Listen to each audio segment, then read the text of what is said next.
I love it when people come up to the podium and threaten me. I've always loved that. Yeah. No, I do. I love it when people come up and threaten me, because when people do that, the immediate reaction is you start to think, well, wait a minute, I'm not going to support them for crap because they're threatening me. Fact is, an election is an election is an election. People will vote the way they vote, whether we support this or not. Same with the event center. Everybody from the event center says, we're coming back and we're going to make sure none of you guys get in again, blah, blah, blah. But how many people actually got out and voted in the referendum? You have, what, 3,000 people? I think it's great. I love your campaign. 4,600. Okay, 4,600. Awesome. I love your campaign. I think it's great. It's a fantastic... Councillor, do you have any questions for the delegation? Yes, I do. So if you could please bear with me. Otherwise, I'll have to make a motion to censure you. To remove you as chair. Remove you as chair. So just don't threaten me. Ask him questions. So leave me be, and I will do that. Otherwise, I will make a motion to remove you as chair. So it is a farce. This is a total farce. I love the NRE. Thanks, Mr. Campbell. Councillor, order. I would ask staff if they were here, but they aren't, unfortunately, because of this. No, because of this. So, yeah, you're the chair. Stop the audience.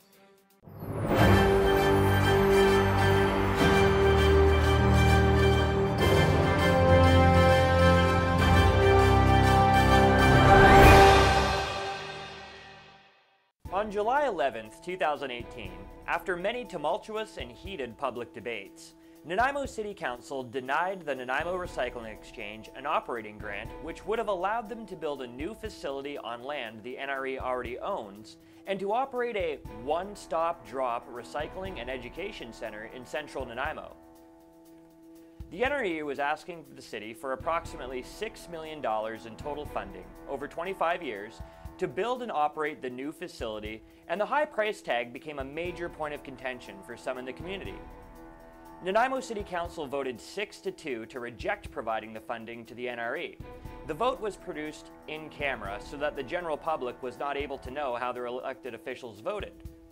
However, Nanaimo City Councillor Sheryl Armstrong, who keeps an active blog on her social media page about how and why she votes on important issues at Council, stated on July 12th that, based on a legal opinion, staff report, and the financial risk, I voted not to fund the NRE. For the amount required, we would have had to go to referendum. If the people voted for the borrowing, then under the Northwest Treaty Agreement, we would have had to put the project to tender, and there is no guarantee the NRE would have been the successful proposal. Other non-profits also felt it was not fair for public dollars to be used to support the NRE and other not-for-profit stores. This was a hard decision to make. However, the legal opinion on this has led me to my decision. Under the community charter, the city cannot give out loans, nor can they provide funding for nonprofits who are in direct competition with private business. There are 5 for-profit recycling businesses in town, and it just means people will have to make more than one stop, which is unfortunate, but at least they can still recycle. In a public statement released by the City of Nanaimo last week, the city stated that Council wishes to thank the NRE for over 25 years of dedication to the reuse, reduction, and recycle of waste.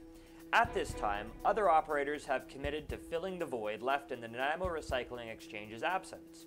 These operators have pledged to invest their current facilities to provide additional enhancement and services to support the regional district's goal of 90% diversion from the landfill.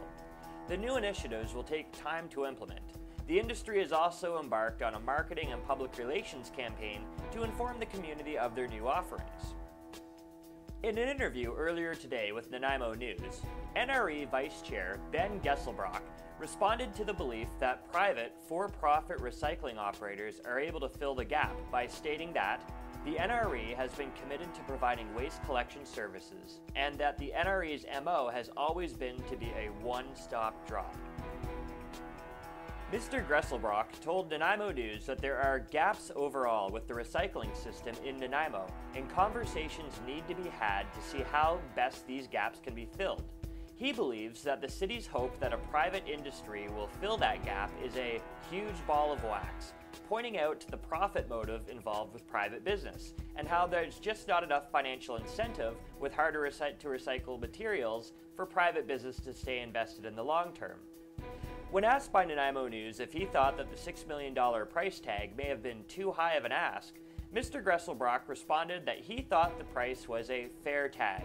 He noted that when the NRE put the project out to public tender, they selected the bidder with the lowest price tag. He also noted that when it comes to opening up a recycling center, there are lots of costs associated with making sure the facility is up to the City of Nanaimo's building and zoning requirements.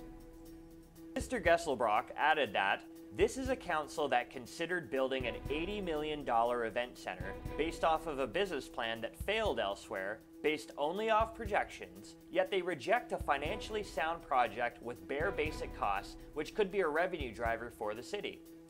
Geselbracht added that there has been strong opposition from a lobby group of private recycling businesses on the island who were opposed to the NRE, as well as the fact that the project could have been better communicated to the public by the City of Nanaimo. As it pertains to what the NRE plans to do next, Mr. Geselbracht told Nanaimo News that if there's an avenue to have some dialogue with the city and the regional district of Nanaimo, then some real solutions could be found, whether it's a new facility on the land or collaborations with private and public businesses. The possibility of a collaboration between private and public partners has been raised several times before, including a June 11th council meeting where Councillor Armstrong brought up that possibility. I do have a question that keeps going through my mind, and I've talked to the private industry, and I know I've talked to you before. Is there any possibility where we could look at a private, nonprofit, and a public relationship where we could all work together to do this?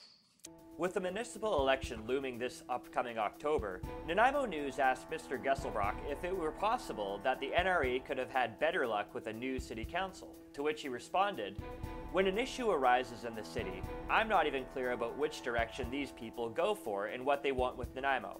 I think that a public dialogue on an actual vision for Nanaimo needs to be had."